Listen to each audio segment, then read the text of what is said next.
Jai Shri Krishna. The story of Narayandas Brahmachari, a Sarasvat Brahmin from Mahavan.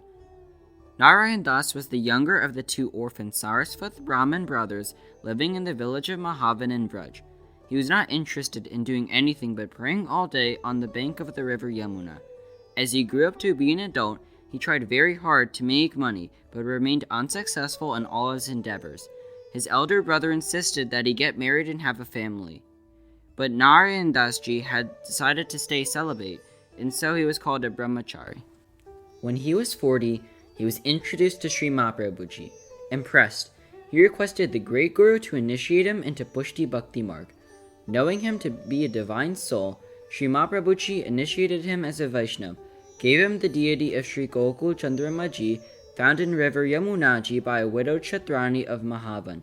Shri Mahaprabhuji taught him how to service Thakorji with love, respect, and dedication.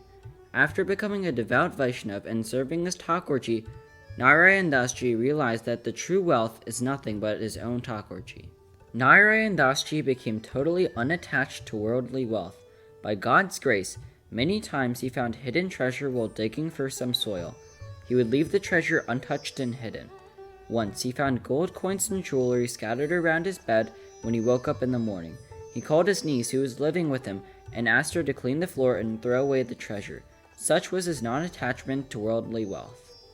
Once when Narayandasji was preparing rice pudding as part of the Rajbhog lunch offering for his Thakorji, he heard a Vaishnav joyously announcing Shri Mahaprabhuji's arrival in Mahavan.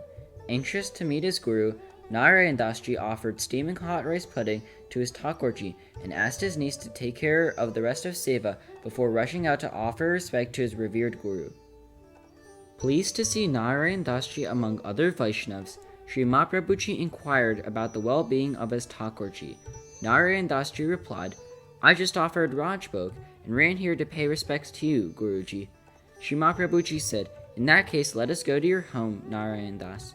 Upon entering Narayandasji's home temple, Shri Mahaprabhuji saw Shri Gokul Chandramaji's lips and right hand turned red with mild burns and rice pudding splattered all around. When requested by Shri Mahaprabhuji, Thakorji said, "I didn't know that Narayan served me very hot pudding. I took some of it in my hand and tried eating it, but it burnt my hand and lips. I tried to shake off the hot pudding off my hand and it got splattered all around." Shri Mahaprabhuji fanned the hot pudding to cool it down and then requested Thakorji to continue with his lunch. Shri Mahaprabhuji called Narayandasji and rebuked him for neglecting his duty towards his Thakorji and instructed him never to repeat the mistake. Narayandasji apologized. When Shri Mahaprabhuji went to the home temple to seek his leave from Thakorji, he insisted that Shri Mahaprabhuji to take some of the pudding as prasad, disregarding all social norms. Shri Mahaprabhuji followed his God's command and accepted the pudding prasad. Years later, when Narayandasji was unable to perform Thakorji's seva, he was granted a boon by his Thakorji. Narayandasji could have asked anything, including improved health or longevity of life, but he requested his Thakorji go to Shri Mahaprabhuji's son, Shri Gusaiji, as he himself is unable to serve him. Narayandasji's Thakorji did not grant him his wish and stayed with Narayandasji until he died. The moral of Narayandasji Brahmachari's story is that for Vaishnavs, their Thakorji is the most valuable treasure whom they must serve with utmost care and love, while also looking after his comfort and pleasure. Jai Shri Krishna.